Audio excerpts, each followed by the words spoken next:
My name is Evelyn Brooks, and I'm 68 years old. I raised my son Marcus as a single mother after his father died when Marcus was only 6 months old. I worked 3 jobs to put him through medical school, helped him buy his first house, and spent the last 10 years living with him and his wife Amanda, helping raise their 4 children while they built their careers. But nothing, and I mean nothing, prepared me for the moment I stood in Marcus's kitchen last Tuesday evening, listening to him explain to Amanda why I was useless and needed to be dealt with. I'd come downstairs to get water and heard them talking in the kitchen. I stopped in the hallway when I heard my name. "Amanda, we need to talk about my mother," Marcus said.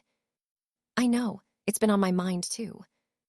She's not contributing anything anymore. The kids are older now, they don't need constant supervision, and honestly, she's just taking up space." "She's useless," Amanda added. "I hate to say it, but it's true. She just sits around reading or watching TV. She's not cleaning like she used to. She's not cooking. What's the point of her being here?" My hand froze on the stairway railing. They were talking about me like I was an appliance that had stopped working. "We need to tell her it's time to move to a senior living facility," Marcus continued. "We've been supporting her for 10 years. That's enough." "When will you tell her?" "Tonight, after dinner. I'll explain that it's for her own good, that she'll be happier around people her own age." I stepped into the kitchen doorway. They both jumped, caught.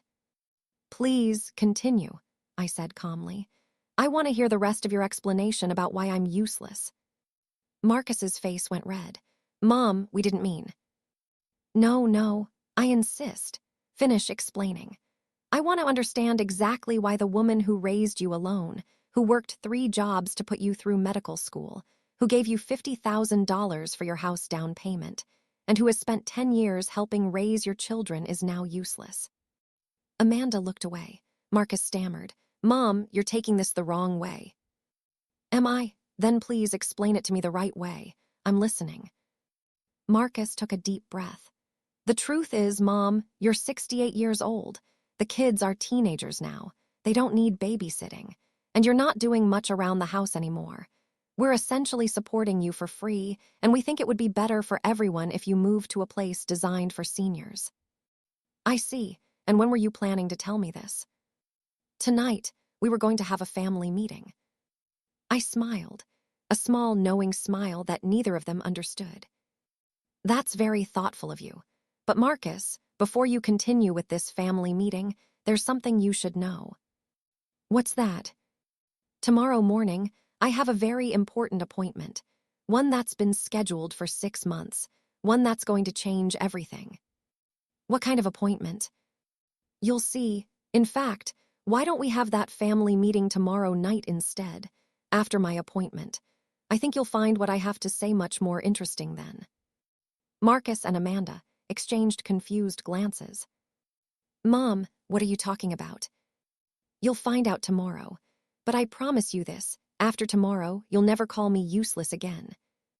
What they didn't know, what they couldn't have known, was that tomorrow I was closing on the sale of my late husband's family property. Land that had been sitting unused for 30 years. Land that a development company had just bought for $2.3 million. Land that Marcus knew nothing about because he'd never bothered to ask about his father's estate.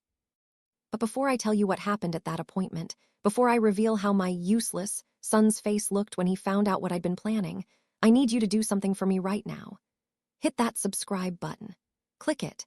Then smash that like button, because this story is about to show you what happens when adult children take their parents for granted. Turn on those notifications, that bell icon, because you need to see what one thing I did that changed everything. And drop a comment telling me where you're watching from. What city? What state? What country? I need to know who's here with me, because what I did after letting my son call me useless, it's going to show you that underestimating your parents is the biggest mistake you can make. Now let me take you back to the beginning. Let me tell you how a mother who gave everything ended up being called useless by her own son.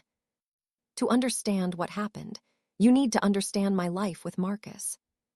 I was 24 when I married James Brooks. He was a wonderful man, kind, hardworking, full of dreams. We had Marcus when I was 26. When Marcus was 6 months old, James was killed in a car accident. Drunk driver. James died instantly. I was devastated. 27 years old with a baby and no husband. James's life insurance paid off our small house, but that was it. No savings. No family support. My parents had died when I was young, and James's family was distant.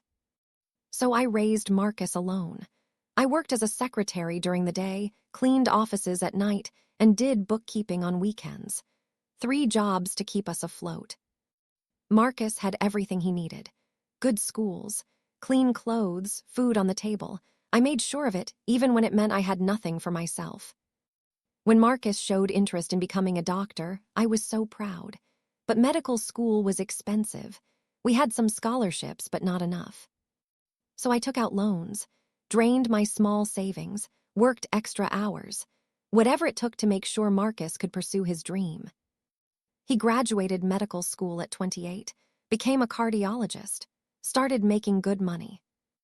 I was so proud of him. My son, the doctor, all my sacrifices had been worth it. When Marcus married Amanda at 30, I gave them $50,000 for their house down payment. It was money I'd been saving for years, planning to use for my retirement. But they needed it more than I did, I told myself. They had their first child when Marcus was 31, then 3 more in quick succession, 4 kids in 6 years. Amanda was a lawyer. Marcus was a busy cardiologist. They both worked long hours. They needed help with the children. "Mom," Marcus said when their second child was born, "Amanda and I were talking. Would you consider moving in with us? We have a big house. You could have your own room, and you could help with the kids while we work."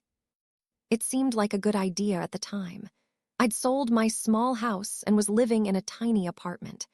Moving in with Marcus meant more space, being close to my grandchildren, being part of a family again. So I moved in. That was 10 years ago. At first, it was wonderful. I loved being around the grandchildren. I'd get them ready for school, pick them up, help with homework, make dinner, give baths. I was genuinely helpful and needed. Marcus and Amanda were grateful. They'd thank me constantly, buy me gifts, tell me how much they appreciated me. But somewhere along the way, things changed. The gratitude faded. The thanks stopped coming. Instead, I started getting complaints. "Mom, the kids say you let them watch too much TV. Mom, you didn't fold the laundry the way Amanda likes it. Mom, we asked you to clean the kitchen, but you didn't wipe down the counters." I'd gone from being a helpful grandmother to being an employee, an unpaid employee who wasn't performing well enough. Meanwhile, I was paying Marcus $800 a month for my share of expenses, buying my own food, paying for my own phone and personal items, contributing to utilities. But Marcus acted like I was living there for free, like I was a burden on their finances. Then, 2 years ago, the youngest child started middle school. Suddenly, the kids didn't need constant supervision anymore. They could get themselves ready for school. They didn't need help with homework anymore. And I became less useful. Marcus started making comments. "Mom, what did you do all day? The house is a mess." "Mom, Amanda and I both work full-time. The least you could do is keep things clean." "Mom, we need you to pull your weight around here." I tried. I cleaned more. I cooked elaborate dinners. I did everyone's laundry. I tried to prove my worth. But it was never enough. And then came the comments about my age. "Mom, you're slowing down. Are you feeling okay? Mom, you forgot to pick up the dry cleaning. Are you having memory issues? Mom, you're 68 years old. Maybe you should see a doctor about cognitive decline." I wasn't slowing down. I wasn't forgetful. I was tired. Tired of being treated like a servant. Tired of being made to feel inadequate. Tired of trying to prove my worth to my own son.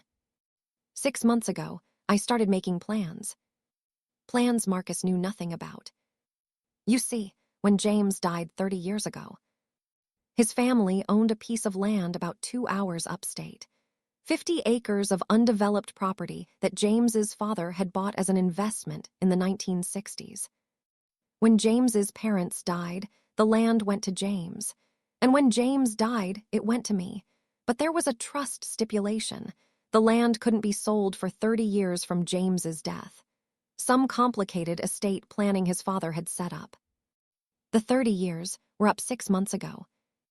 I'd been quietly having the land appraised, getting it surveyed, preparing it for sale.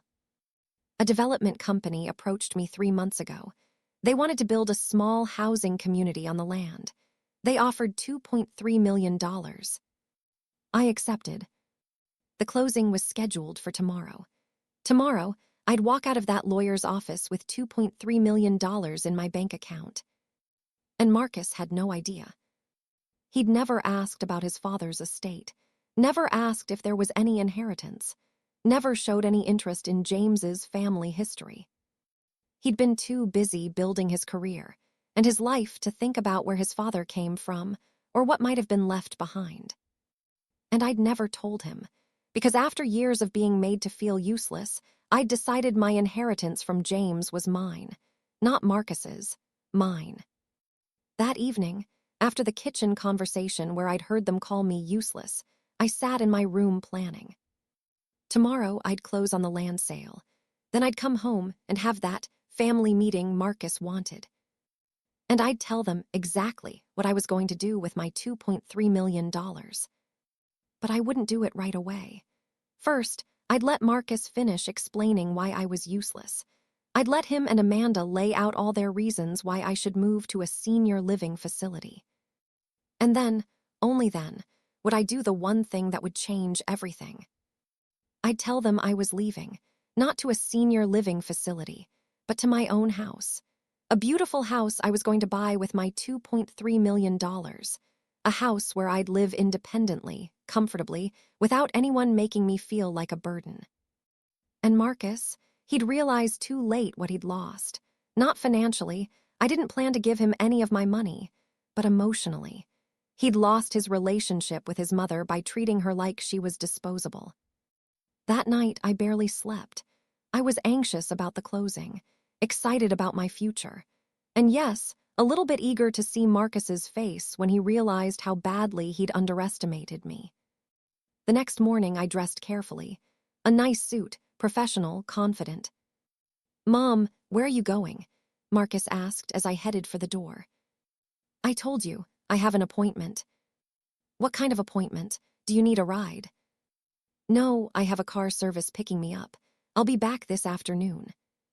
"A car service? Mom, that's expensive. I could have driven you." "It's fine, Marcus. I can afford it." He looked confused, but didn't press further. The car arrived.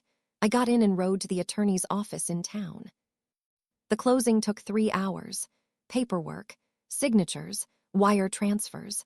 At the end of it, I had a bank statement showing $2,345,000 in my account. $2.3 million from the land sale. $45,000 from my own savings I'd managed to keep despite helping Marcus over the years. I was a millionaire. At 68 years old, after a lifetime of struggling and sacrificing, I finally had real financial security.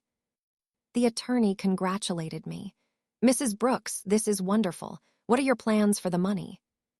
"First, I'm buying a house, something comfortable, by the water maybe. Then I'm setting up proper retirement accounts. And the rest, I'm going to live, really live, travel, hobbies, whatever I want." "No plans to help your son. Marcus, right? I remember you mentioned he's a doctor." "No, Marcus is a successful cardiologist. He doesn't need my help. And after years of making me feel like a burden, he doesn't deserve it either." The attorney raised his eyebrows, but said nothing. I returned to Marcus's house at 4 p.m. The children were home from school. Amanda was in her home office. Marcus had the evening off and was in the living room. "Mom, you're back. How was your appointment?" "Very productive. Marcus, is Amanda available?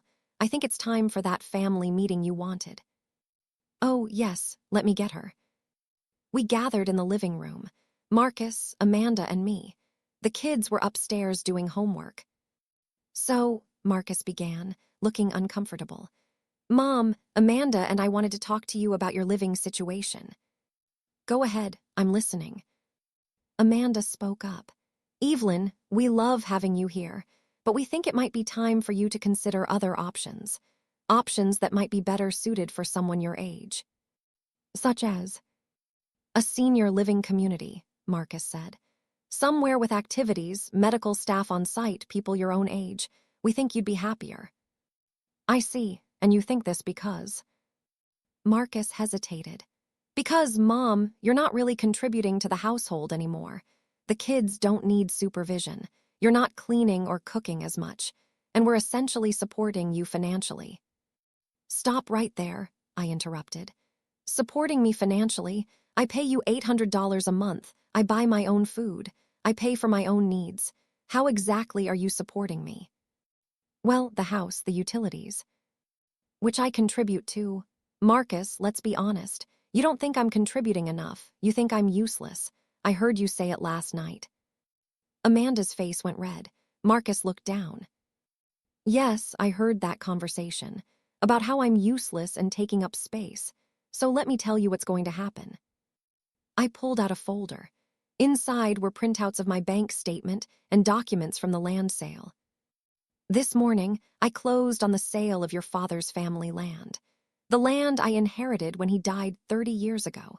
I sold it for $2.3 million.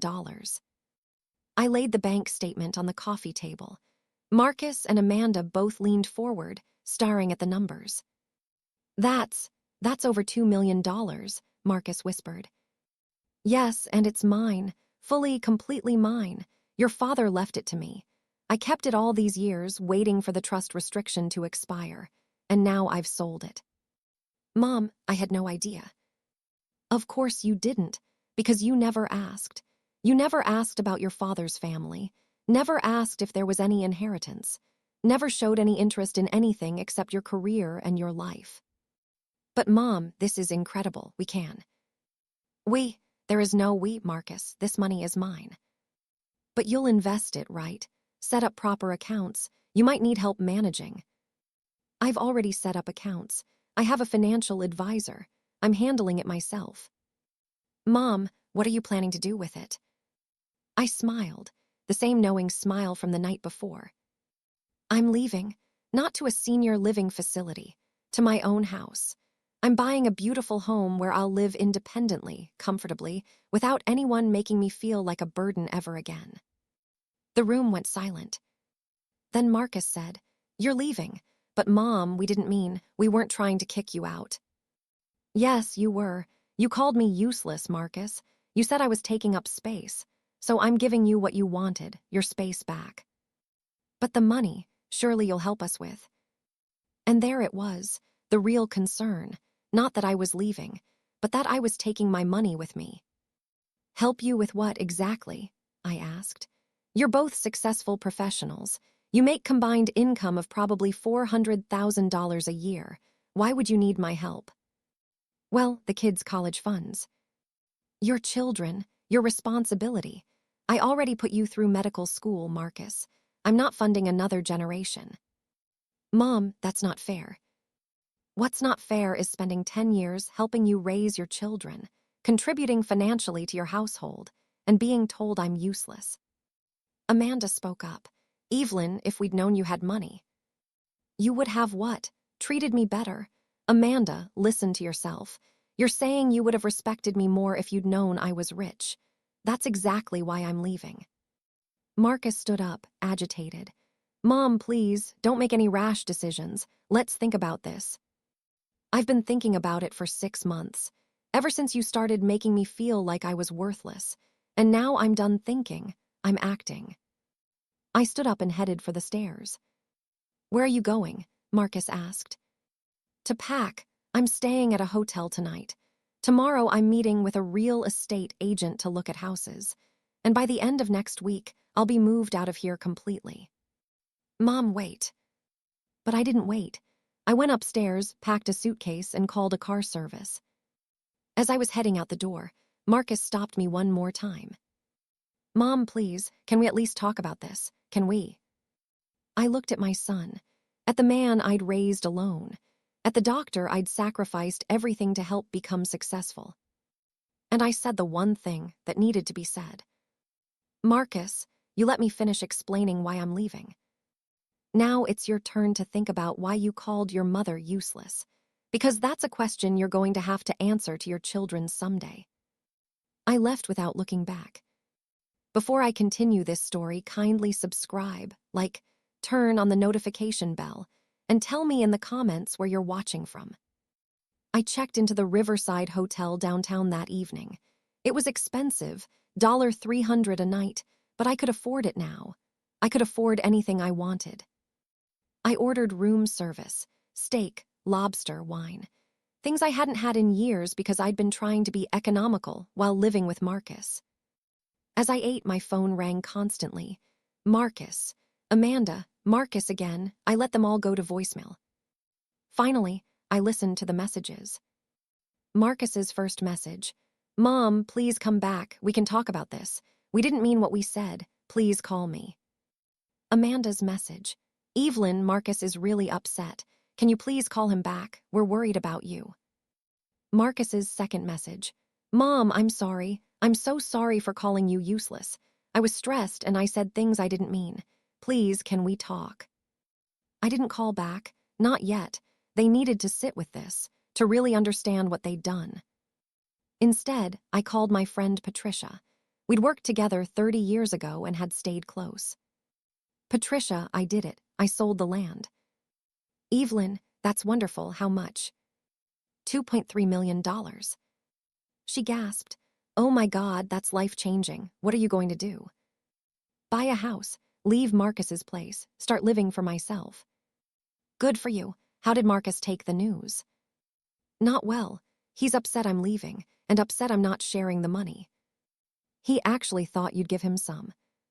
Of course he did. That's how he's always seen me, as someone who exists to give him things. What a selfish boy. You raised him better than that. I thought I did, but somewhere along the way, he forgot that I'm a person with my own needs, not just a support system for his life. We talked for another hour. Patricia was proud of me, encouraged me, reminded me I deserved this independence. After we hung up, I finally texted Marcus. I'm fine, staying at a hotel. I'll contact you when I'm ready. Don't come looking for me. He responded immediately. Please, Mom, let me apologize properly. Let me make this right. I didn't respond. The next morning, I met with a real estate agent named Sandra Chen. I'd found her online. She specialized in luxury properties for retirees. Mrs. Brooks, what are you looking for? Something comfortable. 3 bedrooms, 1 for me, 1 for guests, 1 for a craft room. Near water if possible. Good neighborhood. I want peace and beauty. Budget.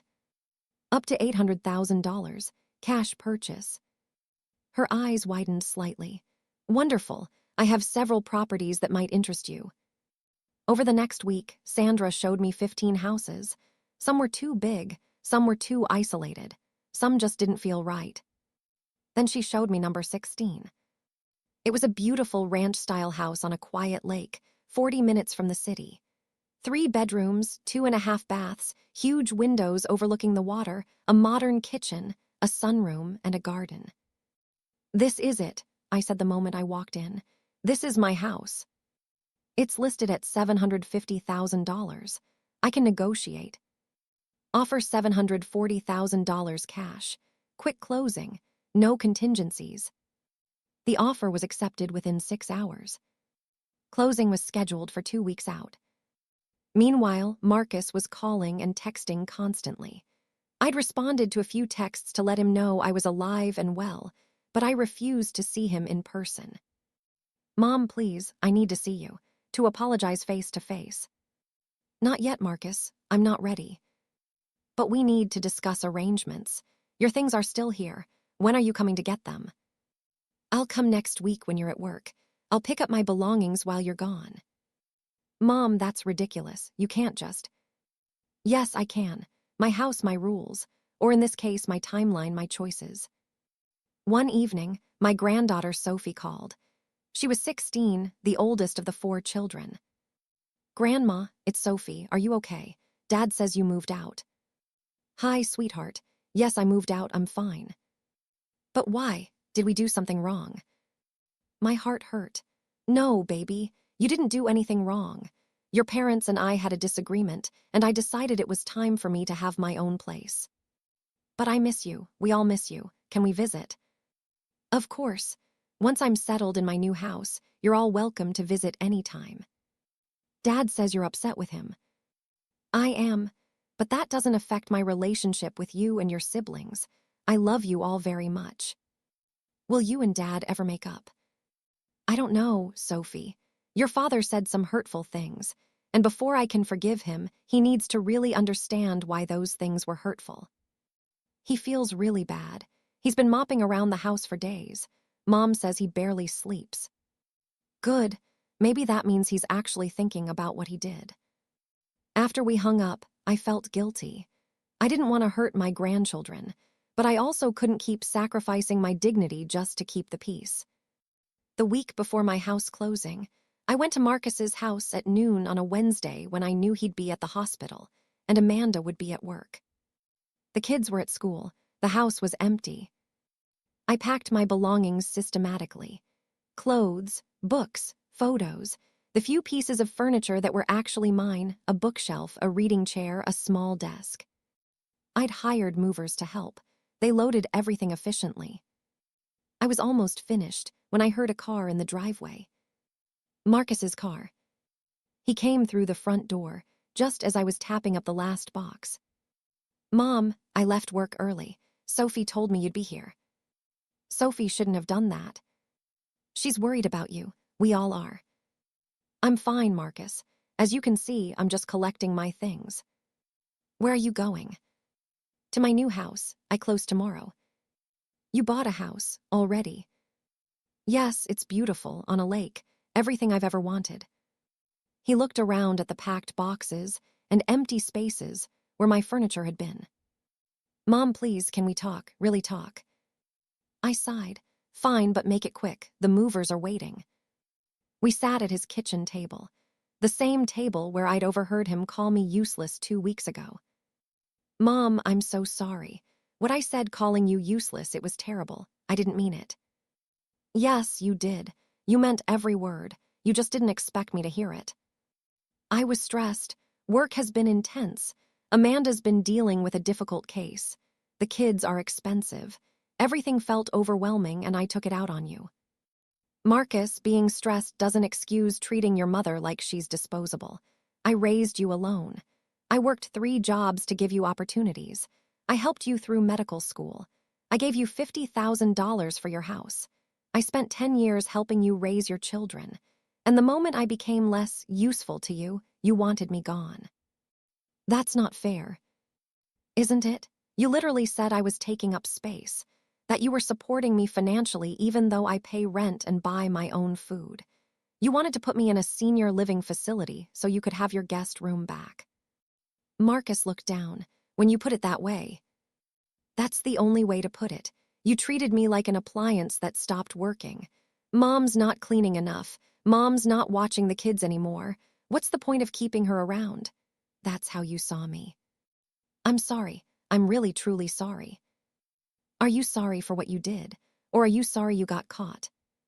Both, honestly, but Mom, I've been thinking about this constantly, about how I treated you, and I realize I took you for granted. I forgot you're a person with your own life, your own needs. I just saw you as part of the household, like you existed to serve us. At least you're being honest. Can you forgive me? I thought about that question. Could I forgive him? Maybe eventually, but not yet. You need to understand something, Marcus. That money, the $2.3 million, it's not yours. It was your father's family land and he left it to me. I kept it all these years, and now it's mine to do with as I please. I understand. Do you? Because the first thing you said when you found out was, we can invest it, and the kids' college funds. You immediately assumed I'd share it. I guess I did. That's the problem. You've spent your whole life assuming I'd give you everything. And I did. But I'm done now. This money is for me, my security, my retirement, my life. What about the kids? What about their education? You and Amanda make $400,000 a year combined. You can afford their education yourselves. I'm not responsible for funding another generation. But you helped me. Because I had to. I was your only parent. You were my responsibility, but your children, they're your responsibility, not mine. Marcus was quiet for a long moment.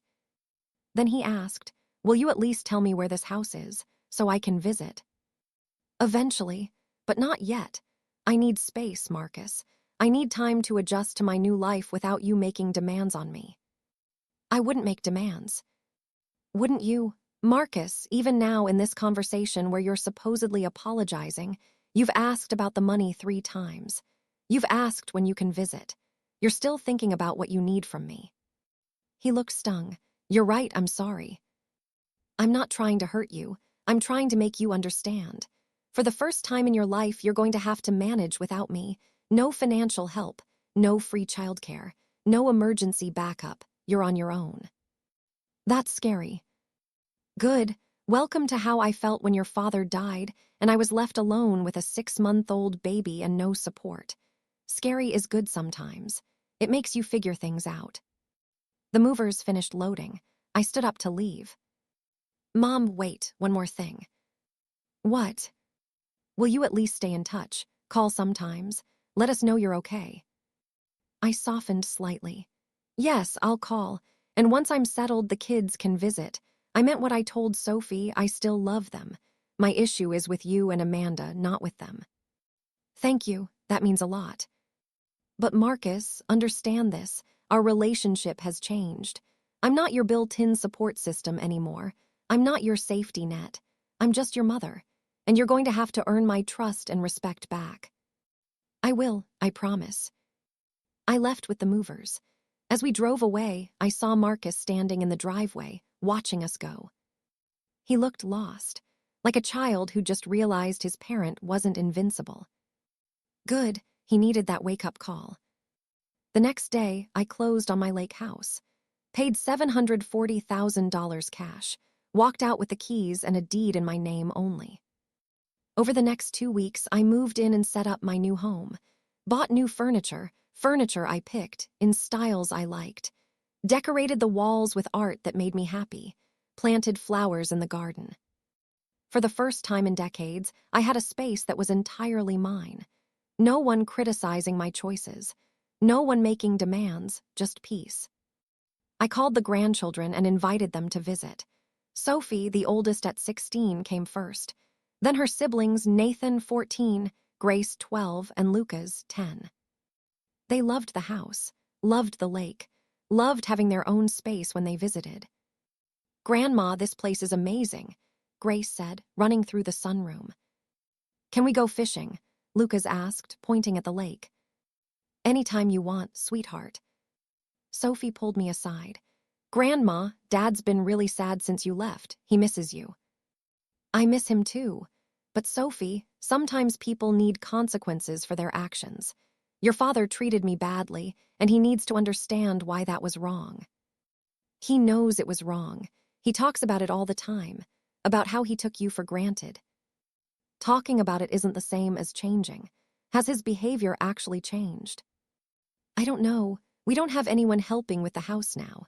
Dad and Mom are trying to split chores, but they're fighting a lot about it." "They'll figure it out." "Grandma, can I ask you something? About the money." "What about it?" "Dad says you sold some land for a lot of money. Is that true?" "Yes." "And you're not sharing it with him?" "No." "Why not? He's your son." I sat down with Sophie. "Sweetheart, I spent my entire life giving to your father. I raised him alone after his dad died. I worked multiple jobs to support us. I paid for his education. I helped him buy his house. I spent 10 years helping raise you and your siblings, and your father responded by calling me useless and trying to put me in a nursing home. Do you think I should reward that behavior with money?" She thought about it. "No, that doesn't seem fair." "Exactly. This money is mine, for my security, for my retirement. Your father is a successful doctor with a lawyer wife. They don't need my help, they just want it." "I guess that makes sense." "Sophie, one day you'll understand. When you have children of your own, you'll realize that loving them doesn't mean sacrificing everything for them. It means raising them to be independent, responsible people who don't expect you to solve all their problems. Is that what Dad is? Dependent? Emotionally, yes. He's never had to manage without me as his safety net. Now he's learning how. After the grandchildren left, Marcus called. "Mom, the kids loved your house. They can't stop talking about it." "I'm glad. Can I come see it, please?" "Not yet." "When?" "When I'm ready. When I believe you've actually changed, not just that you're sorry you got caught." "How do I prove I've changed?" "Time, consistent behavior. Show me through your actions that you see me as a person, not as a resource." "That's going to take a while." "Good. I've waited 68 years to be treated with respect. You can wait a few months to visit my house." 3 months passed. 3 months of me living independently, peacefully, happily in my lake house. The grandchildren visited every other weekend.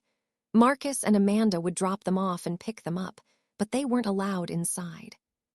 "This is humiliating," Amanda complained one pickup Sunday. "Standing outside like we're strangers."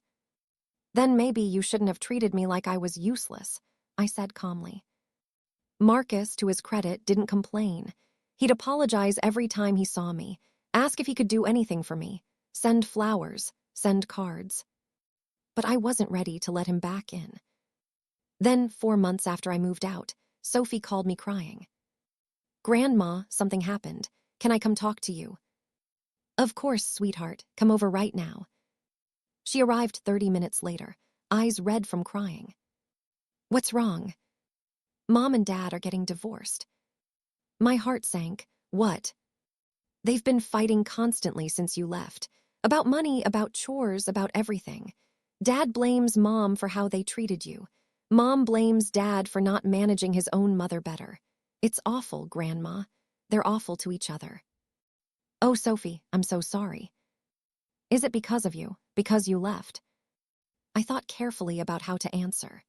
"Your parents' marriage problems aren't my fault, but my leaving revealed problems that were already there. When I was handling everything, cooking, cleaning, childcare, they didn't have to work together. Now they do. And they're realizing they don't know how." "What do we do?" "There's nothing you can do, sweetheart. This is between your parents. But know that both of them love you, and I love you, and you'll be okay no matter what happens." After Sophie left, I called Marcus. "Is it true? Are you and Amanda divorcing?" "Sophie told you." "Yes, Marcus, what happened?" "Everything fell apart after you left, Mom. Without you managing everything, Amanda and I had to actually work together. And we realized we're terrible at it. We fight about everything. Who does dishes? Who helps with homework? Who handles the bills? We can't agree on anything." "Have you tried counseling?" "Amanda refuses. She says the marriage is over and she's done trying." "I'm sorry, Marcus." "Are you? This is partially your fault, if you hadn't left." "Stop right there. Your marriage problems are not my fault. I was a Band-Aid covering deeper issues.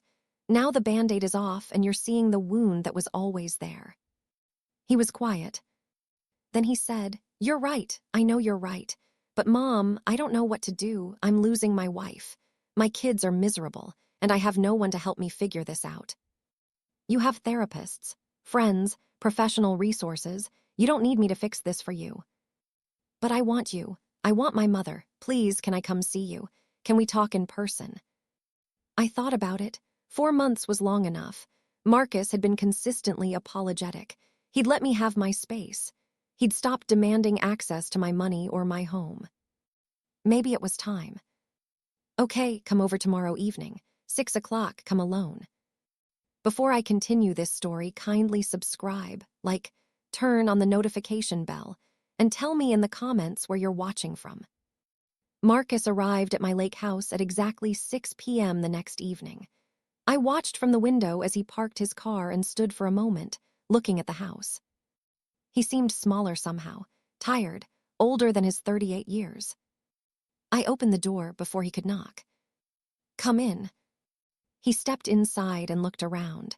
At the beautiful furniture, the artwork on the walls, the flowers in vases, the view of the lake through the big windows. Mom, this place it's incredible. Thank you. Would you like tea? Coffee? Tea would be nice. We sat in my sunroom, overlooking the water. The evening sun cast golden light across the lake. So, I said, tell me what's really going on. Marcus took a deep breath. Amanda and I are separating. She's moving out next month. We're going to share custody of the kids, week on, week off. How are the children handling it? Not well. Sophie's angry at both of us.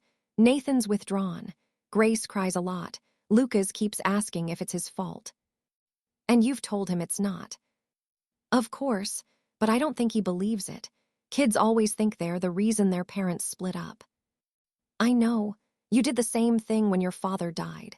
You were too young to understand, but for years you thought you'd somehow caused the accident. I'd forgotten about that. We sat in silence for a moment. Then Marcus said, Mom, I need to tell you something. The real reason Amanda and I are divorcing. I thought it was because you couldn't manage the household together. That's part of it, but the real reason is money. Amanda wanted me to sue you. I sat up straight. Sue me for what? For Dad's inheritance. She researched it, found out about the land. She thinks because I'm Dad's son, I should have inherited it, not you. She wanted to challenge the estate. But the estate was settled 30 years ago. The land was left to me in a valid will. I know, I told her that. I told her there was no case, but she kept pushing. She said we deserved that money, that you were being selfish keeping it all for yourself. And what did you say? I told her no. I told her I wouldn't sue my own mother, that what you did with your money was your business. And that's when she said if I wouldn't fight for our family's financial future, she wanted a divorce. I was shocked. She was willing to end your marriage over this. Yes, she said I was weak, that I let you walk all over me, that a real man would fight for what his family deserved. What do you think you deserve, Marcus? He looked at me with tears in his eyes. Nothing. I deserve nothing from you. You gave me everything already. You raised me, educated me, supported me, and I repaid you by calling you useless. I don't deserve your money or your forgiveness. I felt my own eyes getting wet. This was the first time Marcus had truly taken responsibility without any qualifications or excuses. Then why are you here? Because I want to try to rebuild our relationship. Not because I want your money, but because you're my mother and I love you and I've been an idiot. These past 4 months without you, Mom, I realized how much you did for us, how much you sacrificed, and how little we appreciated it. What specifically did you realize? Everything. Cooking meals for 6 people every night is exhausting. Keeping a house clean with 4 kids is impossible. Managing everyone's schedules is a full-time job. You did all of that, plus helped with homework, plus handled emergencies, plus paid rent to us. And we acted like you weren't contributing enough. Yes, you did. I'm ashamed. Mom, I'm so ashamed of how I treated you. Ashamed is good. Ashamed means you understand what you did wrong. Can you forgive me? I thought about that question. Could I forgive him? I'm working on it. But Marcus, forgiveness doesn't mean things go back to how they were. I'm not moving back to your house. I'm not going to be your emergency childcare. I'm not funding your children's education. Those boundaries are permanent. I understand, and I don't want those things from you. I just want my mother back. I want to have Sunday dinners together. I want you to come to the kids' school events. I want a relationship that's based on love, not utility. That sounds nice, but we're going to have to rebuild slowly. You broke my trust. That takes time to repair. I know, and I'm willing to put in the time, whatever it takes. We talked for another 2 hours, about his failing marriage, about the kids, about his job stress, about his realizations over the past 4 months. For the first time in years, we talked like 2 adults who respected each other. Not like a parent and child where one person does all the giving and the other does all the taking. It felt good. As Marcus was leaving, he paused at the door. Mom, can I ask you something? About the money? My guard went up immediately. What about it? Not asking for any. I promise. I just want to know, what are you doing with it? Are you happy? I'm investing most of it for retirement, but I'm also spending some. I'm taking an art class. I'm planning a trip to Italy in the spring. I'm living, Marcus. Really living. For the first time since your father died, I'm putting myself first. Good, you deserve that. And Mom, I want you to spend every penny on yourself. Travel, take classes, do whatever makes you happy. Don't save it for us. We don't need it or deserve it. Thank you for saying that. I mean it. These past months have taught me something important. I'm a grown man with a good career. I need to take care of my own family without using you as a crutch. After Marcus left, I sat on my porch watching the stars come out over the lake.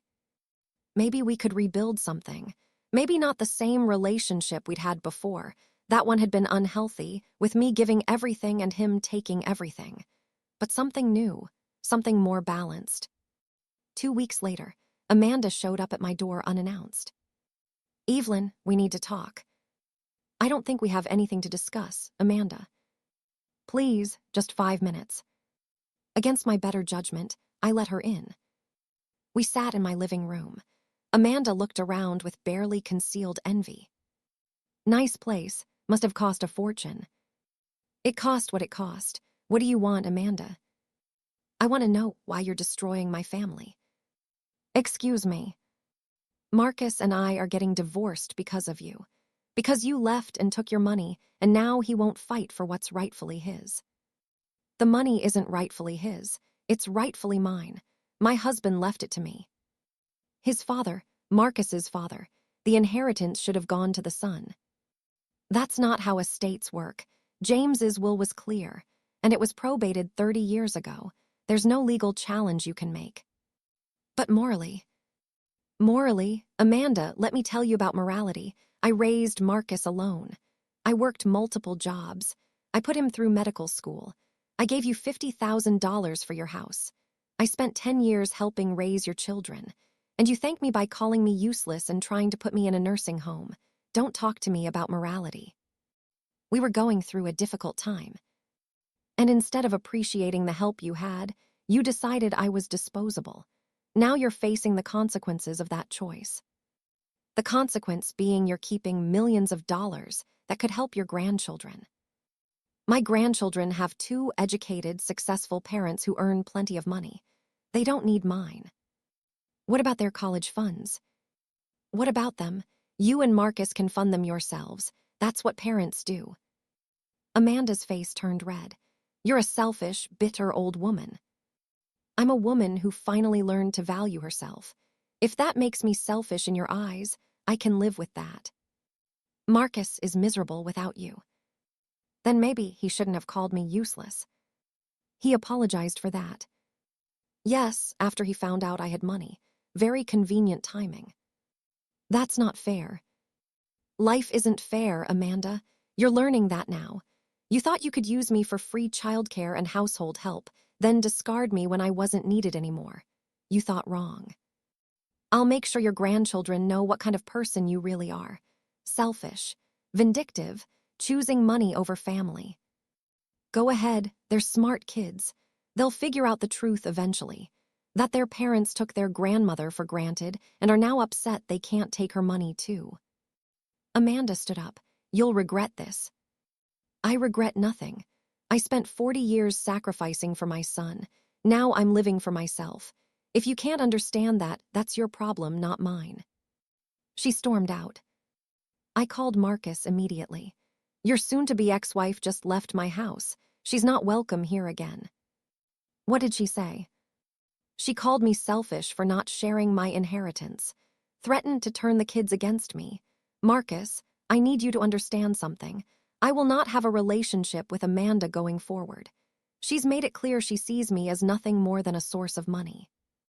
I understand. And Mom, I'm sorry.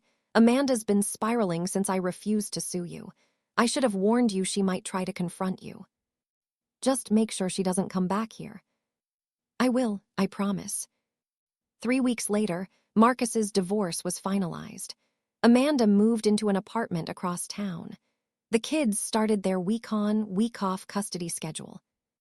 During Marcus's weeks with the kids, they'd visit me on Sundays. During Amanda's weeks, I didn't see them at all. Amanda refused to bring them to my house. Sophie called me on one of Amanda's weeks. "Grandma, Mom won't let us visit you. She says you're a bad influence." "I'm sorry, sweetheart. That's between your mother and me. But it's not fair. We want to see you. You're 16.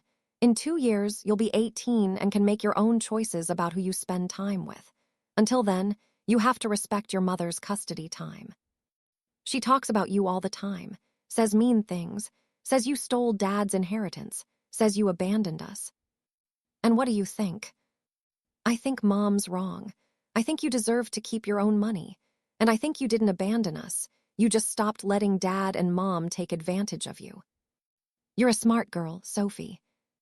Will you still pay for my college?" The question caught me off guard. "What?" "Mom says you have millions of dollars. Will you help pay for my college?" "Sophie, your parents can afford your college. They don't need my help." "But you helped Dad with his school." "Because I was his only parent and I had to. You have 2 parents who are both successful professionals. It's their responsibility to fund your education. So you won't help at all." "I didn't say that, but any help I give will be on my terms, not your mother's demands. Do you understand the difference?" "I think so. Sophie, I love you, but I'm not going to let your mother use you to manipulate me into giving her money. If you need help with college, we'll discuss it when the time comes. But your parents need to contribute first." After that conversation, I felt conflicted. I didn't want to punish my grandchildren for their parents' behavior, but I also didn't want to reward Amanda's manipulation by funding everything she demanded. I called my financial advisor, Robert Chen.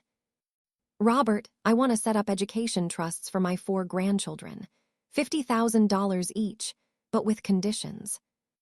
"What kind of conditions?" "The money can only be used for education expenses. It goes directly to the schools, not to the parents. And it's only accessible if the grandchildren maintain a relationship with me. If Amanda successfully turns them against me, they don't get the money." That's a pretty strict condition."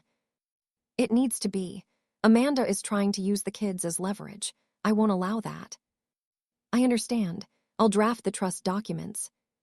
6 months after I moved out of Marcus's house, my life had settled into a comfortable routine. I took art classes twice a week. I volunteered at the local library. I had book club with Patricia and other friends. The grandchildren visited every other Sunday. And I was genuinely happy, content, at peace. Marcus and I had rebuilt a cautious relationship. He'd visit for Sunday dinners when he had the kids. We'd talk on the phone once a week. He'd stopped asking for money or making demands. It wasn't the same as before, but it was healthier, more balanced, built on mutual respect instead of obligation.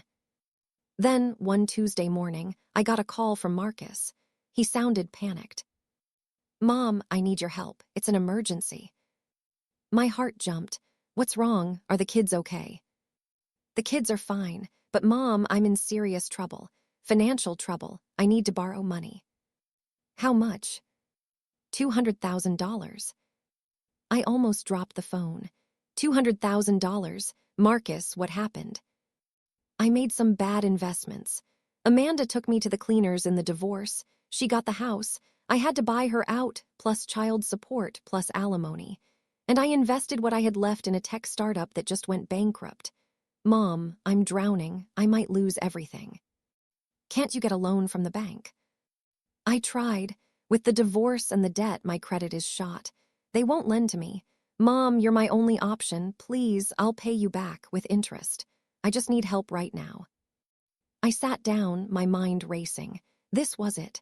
The real test. Marcus was desperate, asking for a massive amount of money, and I had to decide what to do. "Marcus, let me think about this. I'll call you back tomorrow." "Tomorrow? Mom, I need an answer now. I have creditors calling. I might lose my condo." "Tomorrow, Marcus, I need to think." After I hung up, I sat on my porch staring at the lake. $200,000, a massive amount. but I had it. I could help him without even feeling the financial impact. The question was, should I? I called Patricia. Marcus is asking for $200,000, says he's in financial trouble. Oh, Evelyn, this is exactly what you were afraid of. I know, part of me wants to help him. He's my son. But another part thinks this is a test, to see if I'll go back to being his emergency fund. What does your gut say? My gut says he needs to figure this out himself. He's a grown man with a good job. He made bad choices. He needs to face the consequences. Then that's your answer. But it wasn't that simple, because he was still my son, and I still loved him. I didn't sleep that night. I wrestled with the decision until sunrise. Finally, I called Marcus. Mom, did you decide? Yes, I'm not giving you $200,000. Silence. Then, you're not, but Mom, I'm desperate. I know you are, and I'm sorry. But Marcus, this is exactly what I was afraid of. The moment you have a problem, you come running to me to fix it. But you have the money. You could help me without even feeling it. That's not the point. The point is you need to learn to manage your own life. You made bad investments. You went through an expensive divorce. Those were your choices. You need to deal with the consequences. So you're just going to watch me lose everything. No, I'm going to help you learn to help yourself. Here's what I'll do. I'll pay for one session with a financial counselor. Someone who can help you restructure your debt and create a plan. But I'm not bailing you out. A financial counselor. Mom, that doesn't help me now. I need cash now. Then you need to figure out how to get it. Sell your car and buy something cheaper. Get a roommate. Pick up extra shifts. Cut your expenses. Do what I did when your father died and I was left with nothing. This is different. No, it's not. You're facing a financial crisis and you need to solve it. I believe you can. But I won't rob you of the opportunity to learn by just handing you money. I can't believe this. My own mother won't help me when I'm drowning. I am helping you by not enabling your dependence on me. Marcus, I love you, but I'm not your ATM. Figure this out yourself. I hung up before he could argue further. And then I cried, because saying no to my child, even when it was the right thing to do, hurt. The next 3 weeks were silent. Marcus didn't call, didn't text, didn't reach out at all. The grandchildren didn't visit on their scheduled Sundays during Marcus's custody weeks. I texted Sophie, "Is everything okay? I haven't seen you all." "Sophie, Dad said we can't visit you anymore. He's really angry." My heart sank. This was what I'd been afraid of. Marcus was punishing me for not giving him money by keeping the children away.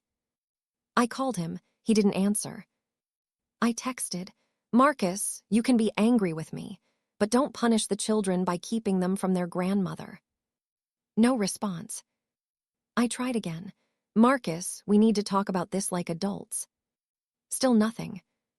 After a week of silence, I drove to his condo. It was a risky move. He might refuse to see me, but I needed to try. I rang the doorbell.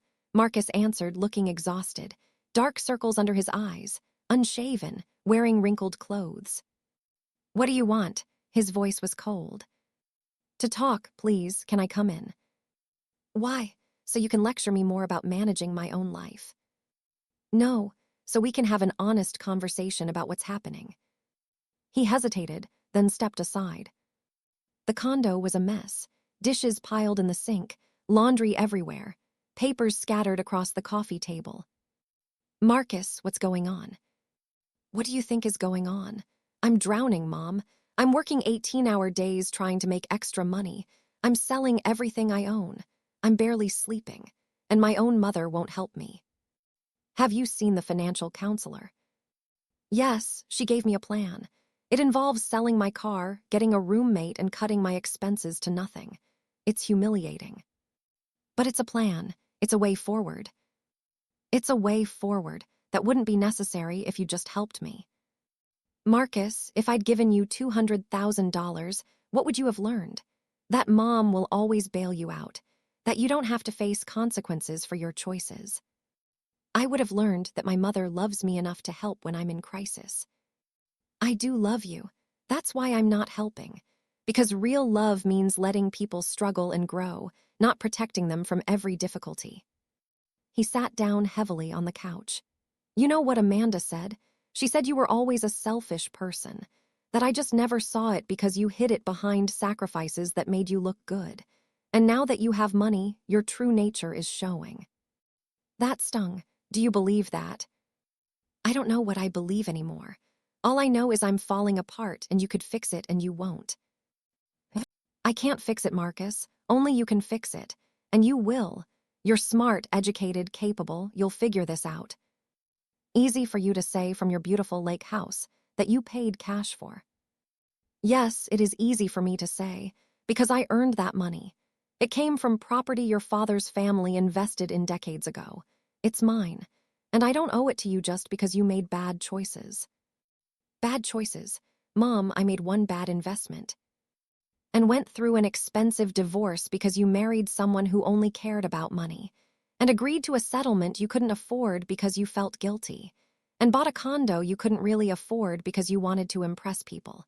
Marcus, these weren't just bad luck. These were choices. He put his head in his hands. I don't know how to do this, how to manage without help. Yes, you do. You just never had to before because I was always there. But you're a doctor, Marcus. You save lives. You can certainly save yourself. We sat in silence for a long moment. Then Marcus said quietly, I've been keeping the kids from you, on purpose, to punish you. I know. That was wrong of me. They miss you. Sophie asks about you every day. Then why are you doing it? Because I'm angry and hurt, and I wanted you to feel what I'm feeling. I do feel it, Marcus. Every day you keep my grandchildren from me, I feel it. But I won't change my decision because of that. That's manipulation, not love. I know, I'm sorry. Let me ask you something. If I gave you the $200,000 right now, would our relationship be better? Or would you just come back asking for more the next time you had a problem? He was quiet for a long time. Then, probably the second thing, you're right. I've never learned to manage on my own because you always fixed things. And if you fix this, I just expect you to fix the next thing too. That's what I'm trying to break. Not to hurt you, but to free both of us. Free us? Yes, free you from dependence, and free me from being your perpetual safety net. Marcus, I'm 68 years old. I need to live my own life. I can't spend whatever years I have left waiting for your next crisis. That makes sense, but Mom, it still hurts, knowing you have the money and won't give it to me. I know it hurts, but sometimes love hurts. Sometimes the most loving thing you can do is let someone struggle. Marcus looked at me with tears in his eyes. When did you become so strong? I've always been strong. I just hid it behind caretaking. Now I'm showing it openly. He nodded slowly. The kids can visit this Sunday. I'm sorry I kept them away. Thank you. And Mom, I'm going to try to figure this out on my own, to be the kind of man who doesn't need his mother to rescue him. I believe you can do it. As I was leaving, Marcus said one more thing. Mom, can I ask you something? Not about money, just, do you think Dad would be proud of me, the man I've become? I thought about James, about the man he'd been, hardworking, independent, proud. Your father would be proud of the doctor you became, but he'd be disappointed in how you've treated the people who helped you get there. He'd want you to be more grateful, more humble, more self-sufficient. That's what I thought you'd say. But Marcus, the good news is you can change. You can become the kind of man your father would be completely proud of. It's not too late. I hope you're right. That Sunday, all 4 grandchildren showed up for their visit. They ran into my house with stories and excitement and love. Sophie pulled me aside. Grandma, Dad told us what happened, about the money he asked for. He did. Yeah, he said you refused to give it to him, and he was angry at first. But then he realized you were right. What do you think about it? I think it's complicated. Part of me wishes you'd helped him because he's stressed all the time now, but another part thinks you're teaching him something important. Which part is bigger? The second part. Grandma, can I tell you something? Mom has been saying really mean things about you, about how you're selfish for keeping all your money, but I don't think you're selfish. I think you're finally putting yourself first after putting everyone else first your whole life." I hugged her. "Thank you, sweetheart. That means more than you know." Over the next 2 months, I watched Marcus struggle and slowly succeed. He sold his luxury car and bought a 10-year-old Honda. He rented out his second bedroom to a resident from the hospital. He picked up extra shifts. He cut his expenses dramatically. It was hard for him, humbling but necessary. And slowly, he started making progress, paying down debt, building an emergency fund, learning to live within his means. He'd call me sometimes to share his small victories. "Mom, I paid off one of my credit cards." "Mom, I saved $5,000 this month." "Mom, I got a promotion at the hospital. It comes with a $20,000 raise." And I celebrated with him, because these were victories he'd earned himself. One evening, 4 months after our confrontation, Marcus came over for dinner. Just the two of us. We sat on my porch, watching the sunset over the lake. "Mom, I need to tell you something. You were right about everything." "About what specifically?" "About not giving me the money, about making me figure it out myself. These past 4 months have been the hardest of my life, but I've learned more about myself than I ever knew. I learned I'm stronger than I thought, more capable, more resourceful. I knew you were all those things. You just needed to discover it yourself. I also learned something else. I learned that you sacrificed your whole life for me, and I never appreciated it. I thought you were supposed to do those things because you were my mother. But now that I'm struggling alone, I realize how hard it must have been for you, raising me alone, working 3 jobs, always making sure I had what I needed. Mom, I don't know how you did it. I did it because I loved you, and because I didn't have a choice. Your father was gone and you were my responsibility. But you didn't have to give me everything. You didn't have to pay for medical school. You didn't have to give me money for the house. You didn't have to spend 10 years helping raise my kids. You chose to do those things." "Yes, I did.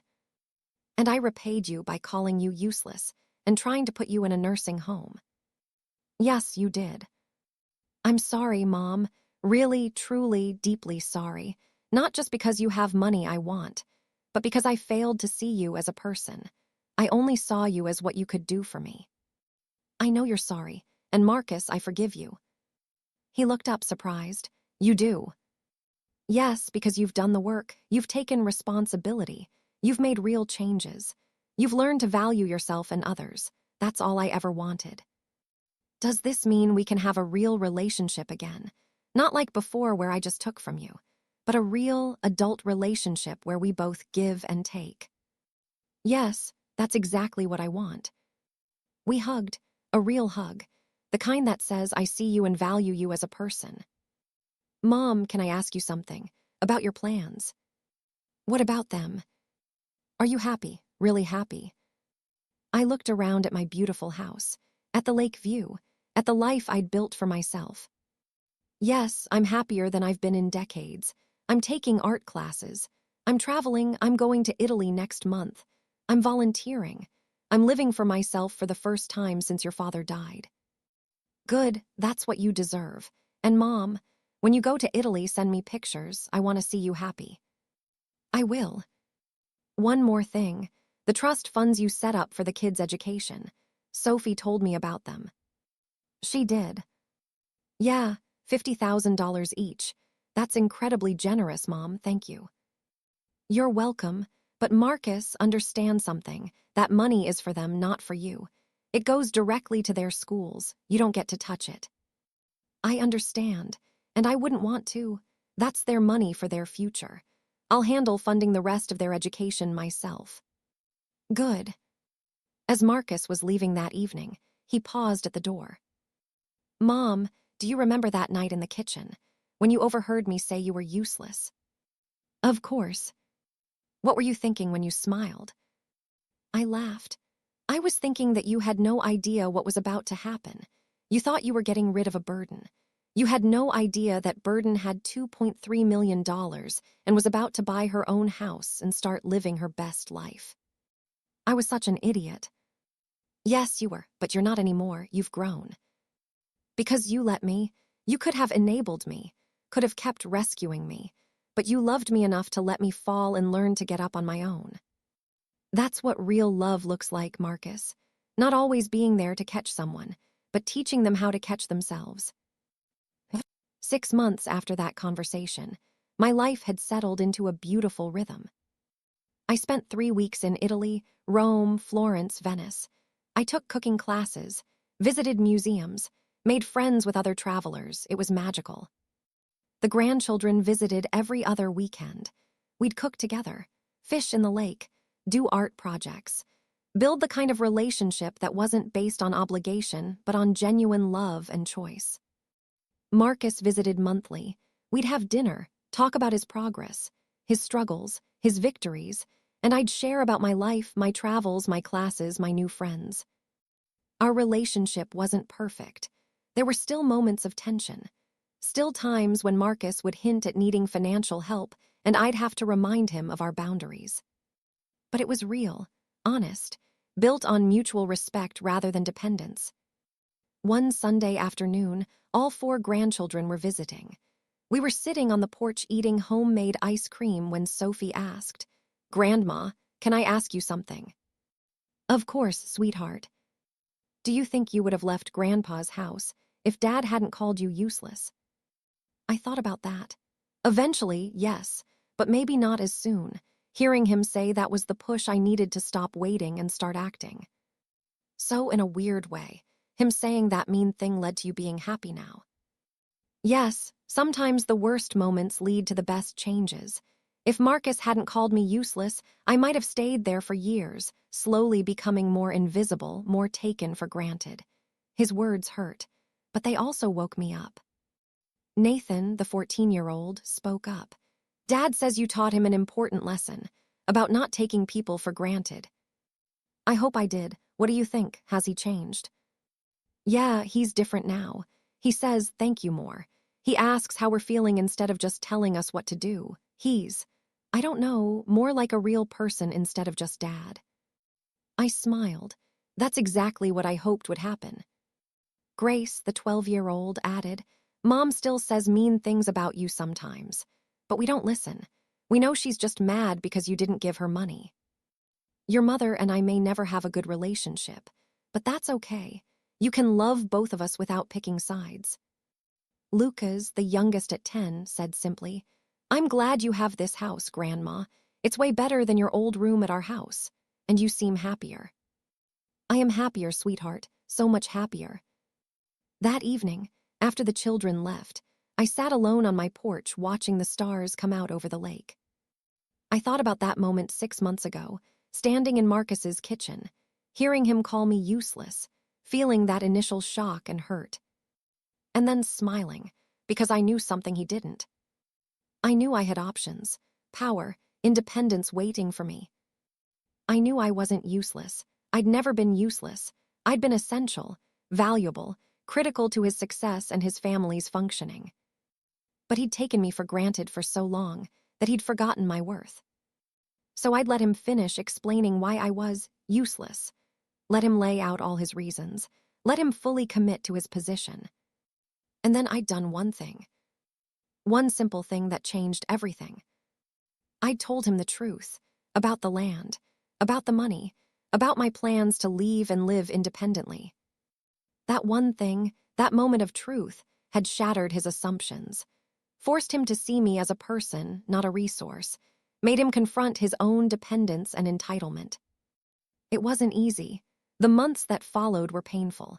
There were times I'd questioned my choices. Times I'd wanted to give in and just help him to make the pain stop.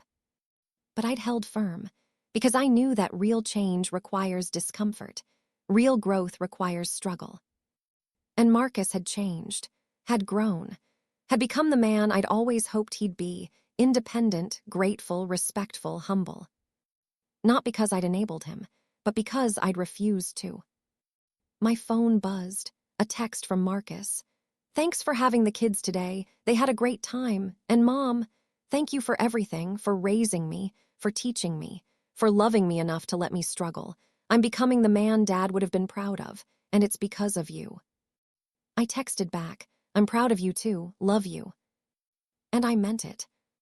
I'd spent 40 years sacrificing everything for my son, working multiple jobs, putting him through school, helping him build his life, always putting him first. And then, when he called me useless, I'd finally put myself first.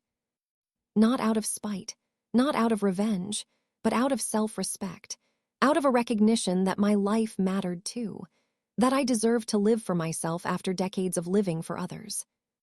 The $2.3 million had given me financial security, but the real wealth was the life I'd built, the independence, the peace, the self-respect. I'd let my son finish explaining why I was useless. And then I'd done one thing. I'd shown him my worth by refusing to let him define it. That one thing had saved us both. Him from a lifetime of dependence and entitlement. Me from a lifetime of being taken for granted. As I sat there under the stars, in my beautiful house by the lake, at 68 years old and happier than I'd ever been, I realized something profound.